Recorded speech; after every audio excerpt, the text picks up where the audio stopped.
Assalamu alaikum wa rahmatullah.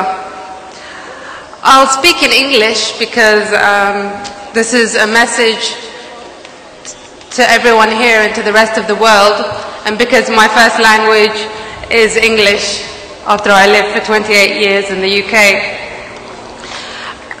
I just want to give a brief summary about what we discovered and what happened in Geneva during the 4-year annual Universal Periodic Review, of which the first country was Bahrain.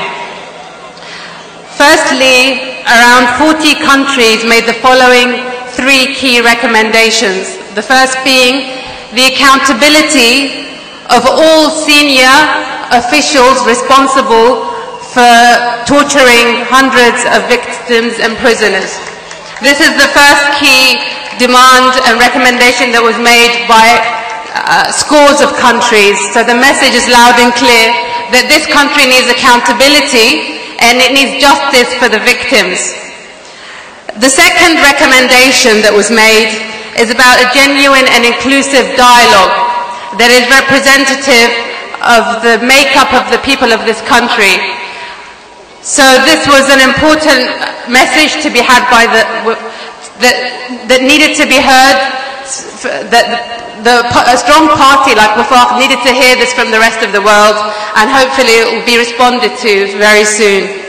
The third and final recommendation, amongst many, but the third key recommendation was the release of all political prisoners. The name of Abdul Hadi al-Khwaja was repeated at least 5 times, as well as Nabil Rajab. It was interesting that the United States was the first country to raise his name, and Denmark and Germany also. So the government of Bahrain has received the message loud and clear. The current human rights situation cannot continue. It must come to an end, and they are being watched. Now, as we've seen, we immediately faced the state media threats and intimidation in the form of very defamatory articles that amount to hate speech while we were there and as soon as we returned. Now, the message that the President of the Human Rights Council was sending to the government of Bahrain, that what you say and that what you do and what is written in the state media is being read, and we know what you're saying about your own people, and this is not acceptable.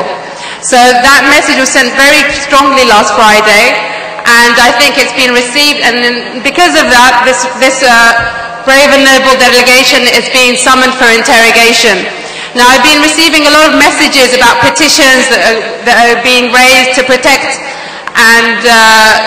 us from any type of prosecution.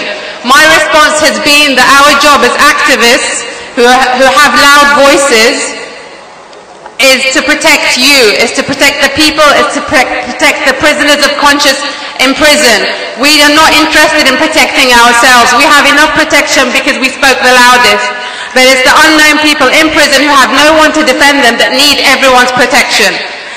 So in that sense, this is, I think, my position and the position of my colleagues. We are already loud and our voice is heard and we have enough exposure. As you've seen, Nabil Rajab, because of international pressure, was released today. Everyone here sitting in the audience needs to make their voice heard. Everyone needs to scream and to shout for any reason, for any injustice that the state incurs upon them.